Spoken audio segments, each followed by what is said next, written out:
Muita paz, muita luz. Muito axé a todos. Vamos falar hoje, ainda que de modo breve, sobre como surgiram as linhas de trabalho do ritual de Umbanda Sagrada, segundo o mestre Rubens Saraceni, neste livro aqui, As 7 Linhas de Umbanda, a Religião dos Mistérios, editora Madras. Adquiram esse livro, se estiverem em condições, e estudem. É um livro enriquecedor e que tem muito fundamento. Você não é obrigado a concordar com tudo, mas a título de conhecimento vai lhe ajudar bastante. Bom, aqui está na página 149. Terceiro parágrafo diz assim: quando um guia se apresenta como um caboclo de Ogum, é porque ele foi absorvido pela lei maior, foi incorporado à hierarquia do orixá Ogum, desenvolveu em si uma das qualidades desse orixá e atua regido pelo fator ordenador da criação divina. Encontramos nos nomes simbólicos dos guias de lei sua qualidade, sua qualificação ou campo de atuação. Temos caboclos Oxalá, quer dizer, de Oxalá, né? Caboclos de Oxalá, Oxóssi, Xangô, Ogum, Iemanjá, Yansan e etc. O mesmo se repete com as linhas de trabalho Exus, Pombagiras, enfim. Aqui não está escrito, mas eu vou acrescentar boiadeiras, marujos, herês, etc. Aqui ele fala exemplos de nomes simbólicos. Por exemplo, caboclo de 7 espadas. Aí ele coloca aqui um caboclo de Ogum, ordenador nos 7 sentidos da vida ou nos 7 campos de ação de Ogum. Caboclo de 7 flechas. Caboclo de Oxóssi, que atua nos campos de Yansan. E assim vai. Bom, aí fala, caboclo de Serra Negra, um caboclo de Xangô e tal. Veja bem, deixa bem claro uma coisa aqui para vocês. Quando a falange surge, no princípio é assim mesmo. Por exemplo, está lá, caboclo 7 espadas. Por esse nome simbólico, a origem dessa falange geralmente começou com seres vinculados à linha dos indígenas, relacionados ao trono masculino da lei, ou até de Yansan, trono feminino da lei. Por quê? Porque quando se começa uma falange, os fundadores daquela falange, eles têm preferência para escolher em qual trono eles querem batizar aquela falange. A falange cresce, a princípio começam a chegar entidades que vibram naquela mesma frequência. Então vamos supor que eu desencarne e eu tenha na minha ficha kármica, eu tenho a possibilidade de ser um boiadeiro. No plano espiritual, eu vou procurar ingressar nesse meio, e se eu for aceito em alguma falange, a falange dos chapéus de couro, a falange dos Navisala, a falange dos 7 campos, a falange João Boiadeiro, porque o João Boiadeiro é uma falange também.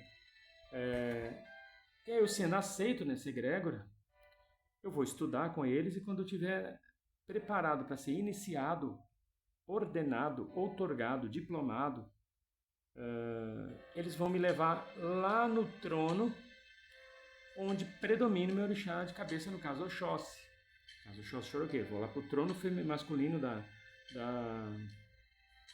do conhecimento, e lá eu vou receber a ordenação. Então eu serei, por exemplo, um boiadeiro chapéu de couro de Oxóssi. Já um companheiro meu de jornada ali, ele pode ser também um João Boiadeiro, embora o nome não tenha sido João, talvez em nenhuma encarnação, mas a falange, o João Boiadeiro, por exemplo, de Iemanjá, onde foi ordenado lá no trono feminino da geração, ou de Oxum, no trono feminino do amor.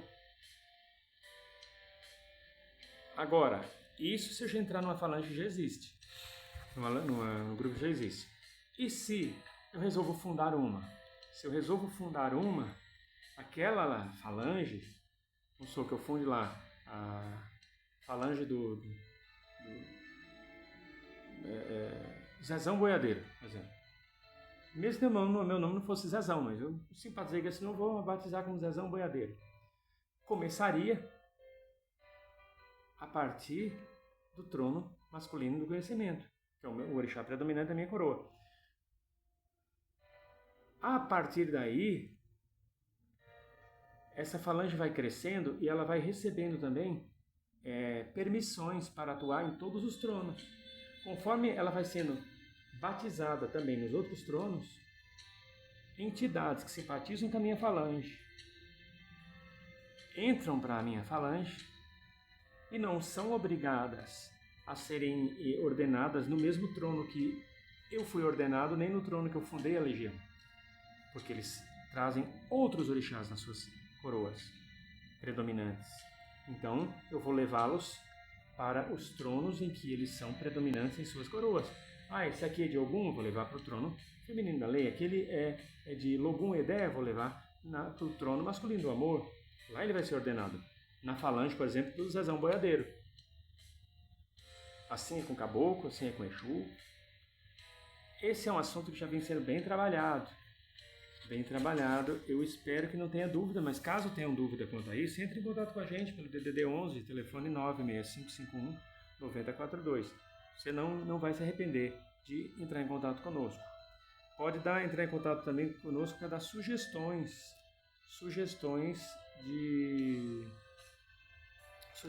de vídeos, de temas.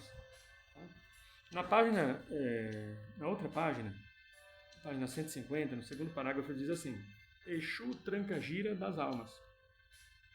Aí diz assim, que é um Exu de Yansan, orixá da lei, que atua como aplicadora ativa nos campos da justiça divina. Antes de responder isso, algumas pessoas já me perguntaram assim, qual a diferença entre um espírito e uma entidade? Por exemplo, um obsessor que está ali atacando uma pessoa, ele é uma entidade? Veja bem, tudo é espírito, tá?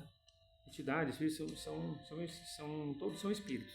É que costuma-se diferenciar, em termos didáticos, quando vai ensinar, espíritos, todo ser incorpóreo, em que não tem a matéria física, seria, no caso, um espírito, genericamente falando, e a entidade é todo ser que representa uma egrégora, todo ser que representa uma falange, então é uma entidade. Ele está ali como um ente que ele tem a permissão para representar um determinado grupo, uma determinada falange, uma determinada legião. Ele tem essa insígnia. Então é uma entidade, mas todos são espíritos. Então a entidade tanto cá para seres de luz quanto para seres das trevas, sim. Bom, continuando aqui, né? Diz aqui que Exu Tranca-Gira das Almas é o Exu de Yansan. No começo pode ser que a legião chamada Tranca-Gira das Almas, que também tem o Tranca-Rua, Tranca-Gira das Almas, tem a Pomba-Gira, Gira das Almas. No começo, pode ser que os fundadores, ou o fundador, era mesmo de Yansan. Então, quando ele recebeu a autorização para criar aquela falange, ele foi levado até o trono feminino da lei, e lá ele recebeu a outorga de Yansan para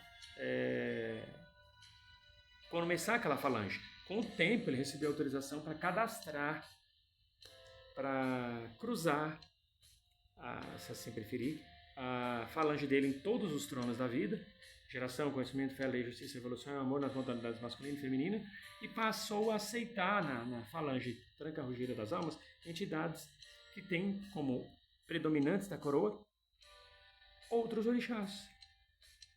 Tá? Então não quer dizer que Exu Tranca-Gira das Almas é um Exu especificamente de Yansan. No começo, sim. Mas depois é aberto. Então, tomar muito cuidado, às vezes, para não achar. E outra, não existe um Exu Tranca-Rua das Almas, ou um Exu Tranca-Gira das Almas, ou um Caboclo Sete Espadas, ou um Caboclo Sete Flechas. É uma legião que passa de 1000, geralmente. Eu não conheço nenhuma falange que tenha menos de 1000 integrantes.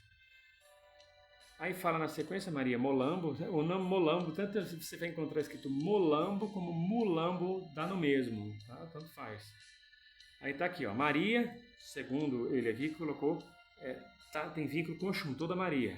E Molambo, pessoa mal vestida, de aparência deprimente e miserável. Ela é uma pombagira de Oxum, atuando na irradiação de Omulu. Atua sobre os espíritos degradados ou que perderam seus bens divinos. Amor, fé, conhecimento, etc. Visando a reagregá-los. Os abandonados na vida estão no campo da morte. Ela agrega ao seu mistério os espíritos que conceberam, entre aspas, de forma errada ou que afrontaram os princípios da vida e assim perderam a noção de seus valores maiores. Realmente, as molambos trabalham assim. Porém, nem toda mulambo é de Oxum. Quando começou a falange das mulambos, até acreditamos que as primeiras mulambos tinham como predominante em suas coroas o orixá Oxum e foram até lá e cadastraram essa falange de esquerda, à esquerda do trono da Oxum, trono feminino do amor, mas com o tempo ela recebeu autorização e unção, outorga, para trabalhar em todos os tronos, à esquerda de todos os tronos. E aí começa a entrar Marias Mulambos, entidades para serem ungidas e ordenadas nessa legião, que tem vários orixás de cabeça cada uma. Tem Maria Mulambo de Oxóssi, tem Maria Mulambo de Abaloaê, tem Maria Mulambo de todos os orixás. Maria Mulambo de Egum, que está à direita do trono da vida. Maria Mulambo de Beji, que está à direita do trono da vida, e assim vai. E o termo molambo nem sempre quer dizer mal vestida de aparência deprimente. Isso aqui no Brasil ganhou essa conotação.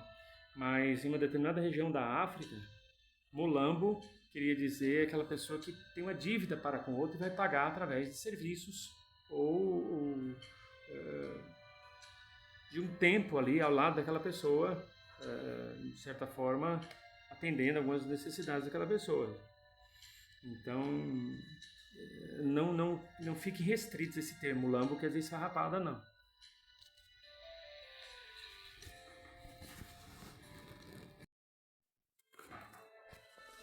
O interessante é que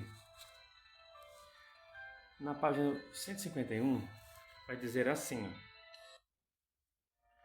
Caboclo é um grau manifestador de um mistério, é uma das linhas de trabalho de Umbanda. São espíritos incorporados às hierarquias regidas pelos orixás intermediadores, vindos de todas as religiões e diversas formações teológicas e culturais.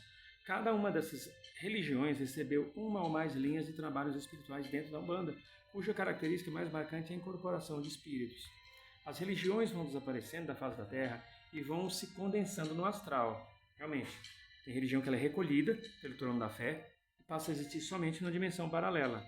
E os espíritos que evoluíram nelas vão vendo seus campos de ação junto aos encarnados serem reduzidos, dificultando o trabalho de amparo aos seus afins ainda atrasados. Quando os regentes planetários criaram a Umbanda e a codificaram como espiritualista, abriram-na para todos os espíritos que quiserem atuar por meio dela junto dos encarnados.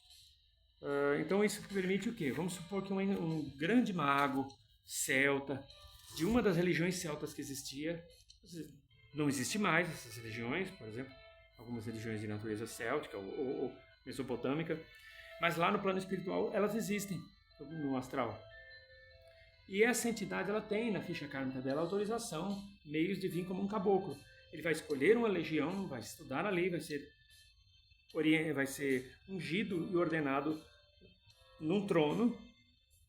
No caso de um caboclo à direita do trono, se fosse um Exu à esquerda, o trono do orixá predominando a sua coroa, e ele passa a atuar ali. Ele tem autorização para, nessa dimensão paralela, onde era um sacerdote religioso, ele usar todas as magias que ele puder lá naquela dimensão para ajudar a pessoa nessa dimensão aqui ou onde precise trabalhar.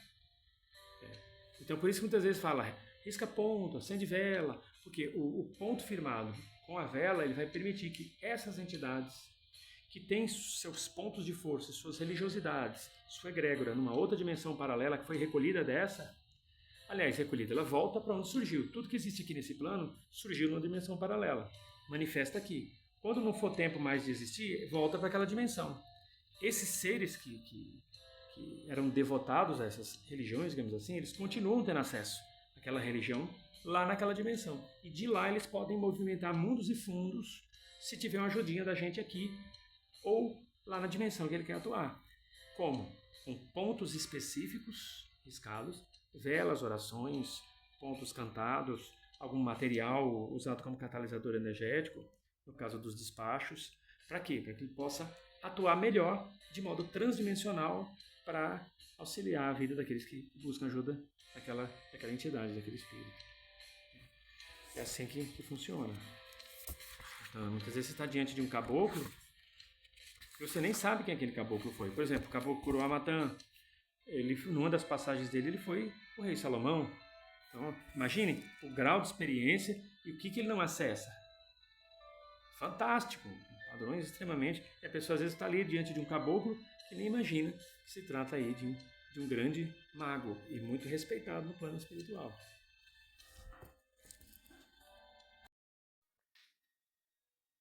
Então é isso, nós vamos ficando por aqui. Que Jesus, Maria e José, na unidade do Espírito Santo, lhe conceda muita paz, muita luz no seu lar, na sua caminhada, no seu local de trabalho, na sua vida e muito axé. E continue com a gente, acompanhe a gente, faça os nossos cursos, entre lá na nossa playlist, tem uma infinidade de cursos gratuitos. Você não vai se arrepender de seguir a gente, fazer parte dessa família, tá? Isso aí. Vamos que tem muita coisa boa para a gente viver e aprender aí, em nome de Deus, nosso Senhor Jesus Cristo. Amém.